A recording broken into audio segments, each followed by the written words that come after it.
Hi guys, this is Tuchodor and welcome to my traditional sketch time video number 4.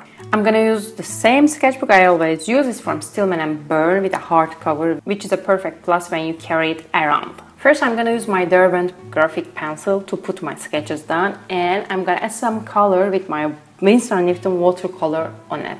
So let's get started.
Here I come to end of this video. I hope you guys like to watch it and grab your sketchbook and sketch with me meanwhile. If you like the video, you know what to do, and don't forget to let me know what you think of and what kind of videos you would like to see on my channel. I'll see you guys very soon on the next video. Ciao!